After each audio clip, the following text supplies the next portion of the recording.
Now, I am pleasantly surprised with this first episode of Trigasu. When I started the episode, and when I saw the opening song starting to play, the opening song pretty much let me know all I needed to know what I could expect from this series. The opening song was so depressing, so meaningful, had that symbolic meaning, that I like that. The two halves of the episode could be split up. You have the depressing, and you have the happy moments of this episode. Two different halves. And I feel like the way the writing of this episode was done, it was a good presentation to what to expect from the future episodes of Trigasu. So, let's talk about what this is about. So, many of you are probably wondering right now, what is the series about? Is it worth watching? Is it good? Should I watch it? Did you enjoy it? Just, you're all wondering that right now. So, the series is a slice of life series. So, if you're not into slice of life, just gonna be straight up, don't watch it. If you don't like slice of life, you're probably not gonna like the series. But if you like slice of life, you like depressing stuff, then you might like this series. Because it's about a main male character that is lonely. He's very, very, very lonely. He's a winner, but he's lonely. He's on top. And the main point is that he is in high school. He's a shogi player, a professional shogi player. And he is constantly winning. He's won a lot of matches. He's making a lot of money, so he's a childlike adult. And being on top, you would think that he would be happy. That's what majority of people think. When you view from the outside, when you view a competition, when you view a big tournament or something, you usually think that the person on top, that one person that won, that person is happy. That person is jumping for joy. That person is happy and smiling, not depressed. But that's wrong. That's a false image. Even the people on top can become lonely. It's about being on top by yourself, knowing that there's no one above you, no one that can beat you. When you're on top, you stand alone. Everyone's beneath you, and you're by yourself, which loneliness starts to creep in. And it's very symbolic when you take the opening song and you look at it. I rewatched it about 3 times just to look at the opening song, because it was just such a visually stunning opening song. Probably my favorite opening song from right now, from what I've seen so far, from Fall of Anime 2016. I just love the visuals in the song and the meaning. It reminds me a lot of why I love the 91 Days opening song. If you ever watched 91 Days and you saw that opening song, the opening song of 91 Days was a very good opening song, and the visuals of it's what really made it. And so seeing this, the opening song of Trigasu, I love the visuals of it because it tells a very good story with the journey from the start to the finish of the opening song.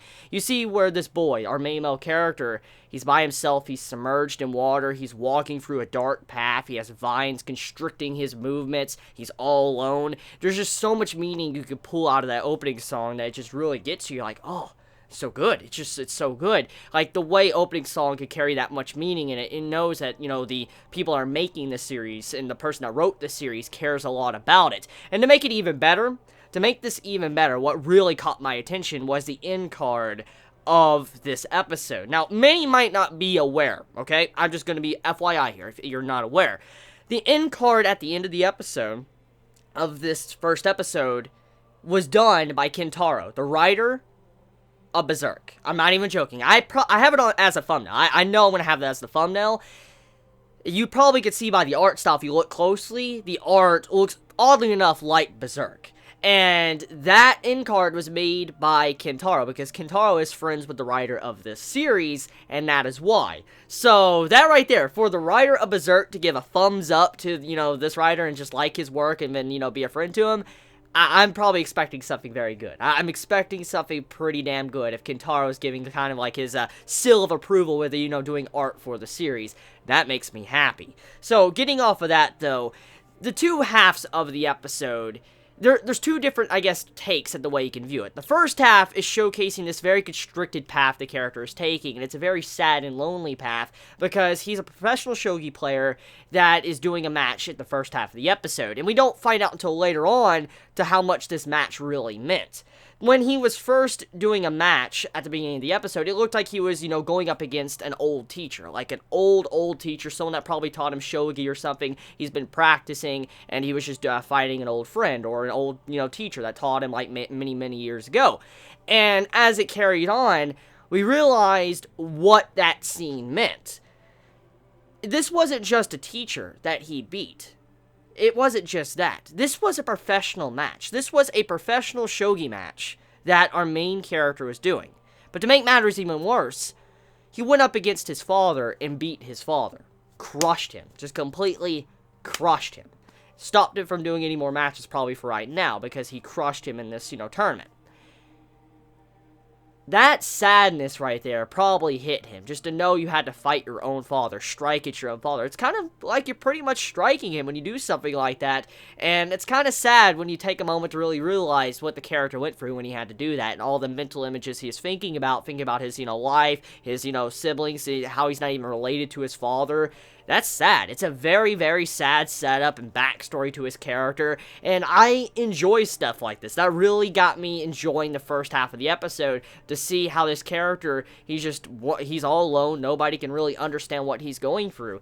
And then the second half comes around, and it opens up to a more cheerful atmosphere, which kind of relieves the build-up and the burden that you felt after watching the first half. The second half is more joyful and happy toned and all that. You just see a bunch of smiles, laughing, and the main male character, even though he seems to put on a smile, you can tell that he still has this sadness and darkness creeping up around him, but he's living in the moment at the moment to where he is, just happy at this time, just being able to spend time with them. But you can see he doesn't really like to interact with others the way he was going to say on his phone that he was busy or he wasn't going to go there. He was going to kind of just blow it off, but he went anyways because he was talked into it. So he's the type of person that doesn't like to socialize. He's just very awkward with socializing with others or going out, and he's also a type of person that doesn't really care about the state of his place. For instance, we see when the episode starts up and he wakes up, he has it to where he's not really taking care of himself. He's eating cut ramen. Even though he's making a lot of money from, we find out later on in the episode, he's not eating anything that's really good. He's just eating,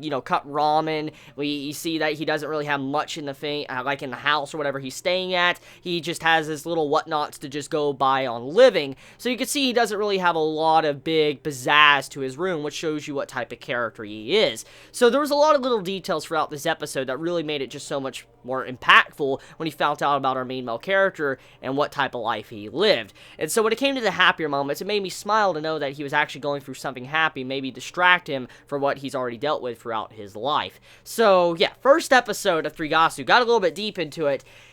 Very good stuff. Very good start to the series. Not going to be for everyone. It's not one of those shows to where everyone's going to enjoy it. If you don't like, slice of life, you don't like the depressing atmosphere or anything, you might not like it. It's just, yeah, that's how it is. And I mean, there's no problem with that. I mean, if you don't like that stuff, you don't like that stuff. Everybody has their own personal preference on what you like or dislike. But when it comes to my impressions of the first episode, it's definitely something I will continue watching because of the themes of it. I am a big sucker of depressing themes, especially with how it was displayed with the loneliness aspect of the first episode. And it's something I will continue to watch. So let me know your thoughts in the comments below. You all have a wonderful day or night wherever you live. Please be safe. Chibi out.